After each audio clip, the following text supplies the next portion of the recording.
Hello मेरी प्रिय माताओं बहनों, स्वागत करते हैं अपने चैनल गाँव के धुन में आप सभी का। आज मैं लेकर आई हूँ बहुत ही सुंदर, बहुत ही प्यारा सा कहारवा नाच गीत। एक बार ज़रूर सुनिएगा। गीत पसंद आए तो वीडियो को लाइक करिएगा, चैनल को सब्सक्राइब करिएगा, ज़्यादा से ज़्यादा वीडियो को शेयर करिएगा, एक प्यारा सा कमेंट करिएगा और अपना आशीर्वाद ज़रूर दीजिएगा। जामुन फरेला गुच्छेदार छोटी ना नदी, जामुन फरेला गुच्छेदार छोटी ना नदी,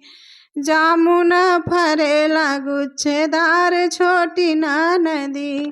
जामुन तोड़न गए ससुरु की बगिया, जामुन तोड़न गए ससुरु की बगिया, ससुरु की बगिया हो ससुरु की बगिया, जामुन तोड़न गए ससुरु के बगिया, बगिया में ससुरु भेटाई छोटी ना नदी, बगिया में ससुरु भेटाई छोटी ना नदी,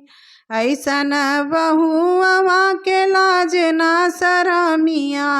ऐसन बहुआ के लाज ना शरमिया, ससुर में घूमती बगीचा छोटी ना नदी, ससुर में घूमती बगीचा छोटी ना नदी, जामुन फरेला गुच्छेदार छोटी ना नदी, जामुन फरेला गुच्छेदार छोटी ना नदी,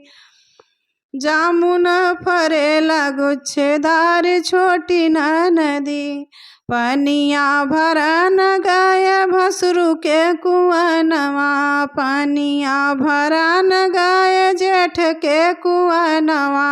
जेठ के कुआनवा हो जेठवा के कुआनवा, पनिया भरन गए जेठवा के कुआनवा, रहिया में जेठवा भेटाई छोटी ना नदी, रहिया में जेठवा भेटाई छोटी ना नदी, ऐसन भयो हिया के लाज ना शरमिया,